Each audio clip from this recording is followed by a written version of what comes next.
After being created the most beautiful, majestic beings, given musical talent that transcended all other sounds, and a position of the highest honors, Lucifer began feeling himself.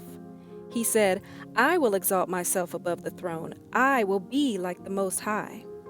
Lucifer thought, who needed a higher authority to govern him when he had all the beauty, talent, and abilities himself? He persuaded one-third of the angels to take his side against authority, and after much patience, God removed who we now know as Satan and his fallen angels from heaven. How quickly they realized that to be without their Creator was to be without life. Disunion, hate, and anger set in, and now out of spite, they aimed to bring their misery and rebellion to the beautiful planet called Earth. With irresistible flattery and a subtle manipulation, Satan deceived a perfectly innocent couple who knew no pain, sickness, or death, that it was okay to disobey their Maker by believing they could reach a higher level of consciousness within themselves, and just like him, exalt themselves and be like the Most High. He said, "You will be like gods." Today, all the wars, diseases, violence, and pain we see is the result of a world still being influenced to be their own authority, create their own morality, and be their own God. Our once beautiful, harmonious planet is steadily spiraling to its spiritual, physical, and ultimately eternal death. But God so loved the world, He couldn't leave His creation with a fate so devastating, even if it is the result of our own actions. In order to provide hope despite this inevitable course, God demonstrated for us the greatest act of love one could ever portray, an act so selfless that it had never been done and never will be done again. The eternal death this world is headed towards, God provided a way of escape. The creator of the universe, ruler of the heavens, designer of all mountains, oceans, stars, and galaxies, took off his divinity and humbled himself to the role of a man, a servant. He walked this world experiencing all the temptations, deprivations, love, joys, and pain just as we do, yet he did not step out of the will of his Father. He did not sin. He could not sin. In order to pay the penalty for our sin, which is death, he purposed in his heart to live his life in perfect harmony to the law of God, despite the ridicule, hatred, and ultimately allowing himself to be killed as a common criminal by his own creation. Who would do that?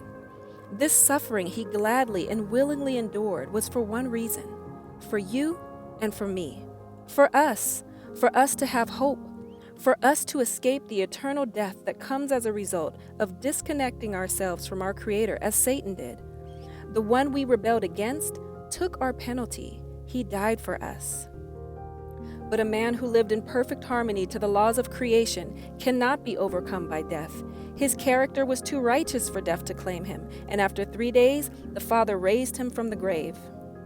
This weekend, countless people celebrate the resurrection of Jesus Christ, but many don't know what that means. Satan has manipulated a message of hope and replaced it with the celebration of bunnies, eggs, fertility, and a shallow understanding of the truth to keep many minds content with just knowing the facts of the resurrection, but not understanding the reason and the importance of living it so we can share his fate. But God wants us to know that the resurrection is about power. Through Jesus, we have the power to break the influence of sin and Satan over our life so we can live in harmony with our God. Power to overcome the thoughts, actions that have stained our perfect DNA from the moment Satan deceived our first parents. He has power for us to break addiction, lying, hate, drunkenness, gluttony, fornication, idolatry, pride, vanity, jealousy, selfishness. Power to live God's moral law. Power to live righteously, as Jesus did. Jesus came to this earth the first time as a servant, but the next time, he's coming back as a king, to put an end to suffering and death. But he is also coming back to save a people who don't just know his name, but who believe in him, and who right now allow his power to work through them, to change them, to be like him, to be like our Creator. If you think that's not possible, we have a promise that says, "I can do all things through Christ who strengthens me." It's not you and your strength trying to be like Jesus. He said it is God that works in you both to will and to do of his good pleasure. No matter what you've done in your past, who you've been, what you look like, what religion you might have come from, Jesus' sacrifice is for you. His forgiveness and love is for you. all you have to do is believe in his sacrifice as the Son of God, then surrender your heart so he can reshape it. Then have faith that he will return to you every promise he has written in his word for strength, comfort, direction, wisdom, and joy. And a promise that when he returns, he will wipe away all tears from your eyes, and never again will you experience pain, suffering, or death. Jesus is alive. Today, will you live for him?